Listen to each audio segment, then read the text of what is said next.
ابتدا ہے رب کعبہ کے مقدس و مطہر اسم سے، جو کائنات کے بطن سے پھوٹنے والی روشنی کا خالق ہے، جو کون و مکان کے سینے میں دل بن کر دھڑک رہا ہے، عالم ارواح سے عالم برزخ تک کا سارا نظام جس کے ارادہ کن سے مشروط ہے۔ یہ ہوائیں، یہ فضائیں، یہ شجر و حجر، یہ شمس و قمر فقط اسی کے اوصاف کا قصیدہ پڑھتے نظر آتے ہیں۔ ذوقار موضوع سخن جیوے جیوے بلوچستان، جیوے جیوے پاکستان۔ الوقار پاکستان کو مارز وجود میں آئے 68 سال بیت چکے ہیں، مگر پاکستان کو خوشحال دیکھنے والی آنکھیں روز بلوچستان میں گرتی مشکودہ لاشیں دیکھ کر لہو لہو ہو چکی ہیں۔ وطن مقدس کی ہچکیاں لیتی سڑکیں، سسکیاں بھرتے بازار اور بینڈ کرتے زخم خودہ چوراہے روز اپنی مظلومیت کا لحاظ پڑھتے دکھائی دیتے ہیں۔ آج ایک بار پھر سرزمین بلوچستان پر قابیل کی رسم دہرائی جا رہی ہے، قابیل کی رسم دہرائی جا رہی ہے۔ سواکار جیوے جیوے بلوچستان کا نعرہ اپنی جگہ، جیوے جیوے پاکستان کا عہد اپنی جگہ اور پاک فوج کا خوشحال بلوچستان کا عزم بھی اپنی جگہ، مگر دوسری طرف ہمیں تو ہمارے اپنوں نے اس گڑھے پر لا کھڑا کیا ہے کہ جہاں اگر سچ بولا جائے تو سزا میزان چوک پر گولیوں کی صورت میں دی جاتی ہے کہ ہر اس قوم کی بہن اور بیٹی حصول تعلیم کے لیے جب گھر سے نکلے تو دیوار بھری چوک پر اسے تیزاب سے جلا دیا جاتا ہے، مگر کوئی بھی میں بلوچستان میں ہونے والے ظلم کی وہ داستان کیسے سناؤں جب یہ غریب ماں اپنے 3 معصوم بچے مزاج چوک پر اس لیے بھیج جاتی ہے کہ اس کے پاس کھانے کے لیے 2 وقت کی روٹی میسر نہیں۔ دیوکار میں بلوچستان میں ہونے والی بربریت کی وہ داستان کیسے سناؤں کہ جب بلوچستان کی ننھی آسما اپنی عزت بچاتے ہوئے اپنی جان کی بازی ہار جاتی ہے، مگر کوئی بھی اس کی مدد کو کھڑا نہیں ہوتا، کوئی بھی اس کی مدد کے لیے۔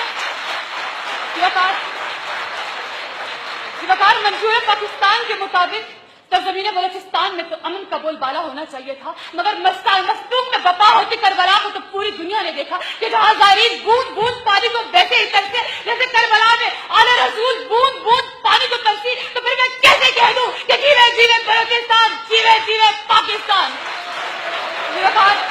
میں سپاہی کی وہ داستان کیسے بیان کروں، میں سپاہی کی وہ داستان کیسے بیان کروں کہ جب بلوچستان کے دھارے سے ٹاپ کرنے والے نوجوان اپنی ڈگریاں اٹھا کر جب بلند و بالا ایوانوں کے سامنے جاتے ہیں تو وہاں بیٹھے لوگ انہیں جواب دیتے ہیں کہ یہ چیز تو 30 لاکھ کی بولی میں بک چکی، بتاؤ اس کے اوپر کتنا نواز سکتے ہو۔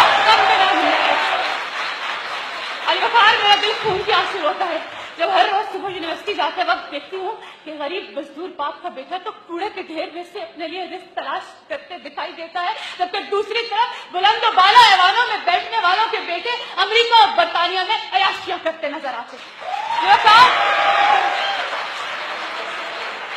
کا وہ کس کیسے سناؤں کہ جب 500 افراد کو سر کاٹ کر بلوچستان کے پہاڑوں میں دفنا دیا گیا، کہ قبریں ہی جانتی ہیں کہ شہر جبر میں،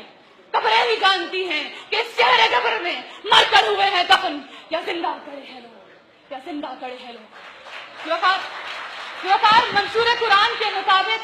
کسی جگہ کوئی کتا بھی بھوک پیاس سے مر جائے تو ریاست کا حکمراں اس بات کا ذمہ دار ہے، مگر شہر اقتدار میں بیٹھ کر اپنے کتوں کو بھی پزا کھلانے والے بھلا کیسے جان سکتے ہیں کہ بلوچستان کے پہاڑوں میں ایک معصوم بہن اپنے بھائی کو روٹی کی آس سے دیتی تڑپ کر مر جاتی ہے، مگر کوئی بھی اس کی امداد کو نہیں آتا، کوئی بھی اس کی امداد کو نہیں آتا۔ تو پھر میں یہ یوں کیوں نہ کہہ دوں کہ یوں بے وجہ نہیں ہے چمن کی تباہیاں، کچھ باغباں ہیں بد کو شرف سے ملے ہوئے، کچھ باغباں ہیں بد کو شرف سے ملے ہوئے۔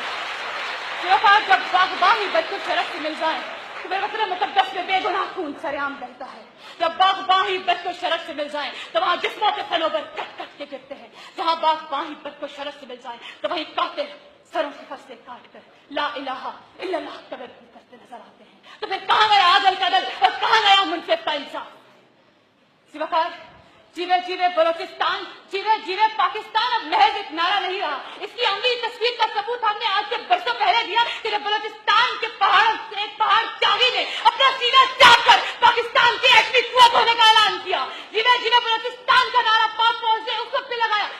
کہ جب آج جہاں بلوچستان کے چپے چپے میں جہاں پرچم جلائے جاتے تھے آج وہاں پرچم پھر سے لگائے جا رہے ہیں۔ یہ وقار پاک فوج کی کاوشوں کی وجہ سے آج بلوچستان میں ایک بار پھر امن کا پرچم لہرایا جا چکا ہے۔ آج ایک بار پھر اس قوم کی بہنیں اور بیٹیاں بے خوف و خطر حصول تعلیم کے لیے اپنے گھروں سے نکلنا شروع ہو گئی ہے۔ بلوچستان کی سرزمین سے ہر سال پاک فوج میں شمولیت اختیار کرنے والے والے 1000 سے زیادہ نوجوان اس بات کا نعرہ لگاتے ہیں کہ جیوے جیوے بلوچستان، جیوے جیوے پاکستان، جیوے جیوے بلوچستان، جیوے جیوے پاکستان۔ پاک فوج کی کاوشوں سے حال ہی میں منعقد ہونے والے جشن آزادی پروگرام میں پاک فوج کی شان و بشانہ کھڑے ہو کر بلوچستان کی قوم نے یہ نعرہ لگایا، جیوے جیوے بلوچستان، جیوے جیوے پاکستان۔ اور پاک فوج کے سربراہ نے حال ہی میں جب بلوچستان کا دورہ کیا تو پوری دنیا کی آنکھوں میں آنکھیں ڈال کر کھلا چیلنج کیا کہ ہم پاک چین اقتصادی راہداری کے منصوبے کو آخر تک پہنچائیں گے تاکہ ہمارا یہ خواب شرمندہ تعبیر ہو سکے کہ اس منصوبے کے بعد پاکستان کا یہ حصہ بلوچستان ہمیشہ کے لیے خوشحال بن جائے گا۔ ان کے ساتھ کھڑے ہو کر ہم سب نے نعرہ لگایا کہ جیوے جیوے بلوچستان، جیوے جیوے پاکستان، جیوے جیوے بلوچستان، جیوے جیوے پاکستان۔ اور آخر میں پاک فوج کی ستائش کو سلام پیش کرتی ہوں کہ جس کی وجہ سے آج بلوچستان کے چپے چپے سے آئے گئے نوجوان یہاں موجود ہیں اور اپنی تقریر کے آخر میں غم کی شب بیت گئی دیکھ کر آنے والے، غم کی شب بیت گئی دیکھ کر آنے والے، جل گئے آئینہ سورج کو دکھانے والے، اے وطن صبح درخشاں ہے مبارک تجھے، آ گئے تیرے پرچم کو اٹھانے والے، آ گئے تیرے پرچم کو اٹھانے والے۔ اس کی بنیاد میں بچوں کا لہو شامل ہے، اس کی بنیاد میں بچوں کا لہو شامل ہے۔ توڑیں گے بھلا کیسے تجھے زمانے والے، تجھے زمانے والے۔ ٹوٹ جائیں گے خود وہ کانچ کے برتن کی طرح، ٹوٹ جائیں گے خود وہ کانچ کے برتن کی طرح۔ اے میرے دیش تیرا نقش مٹانے والے، اے میرا دیش تیرا نقش مٹانے والے۔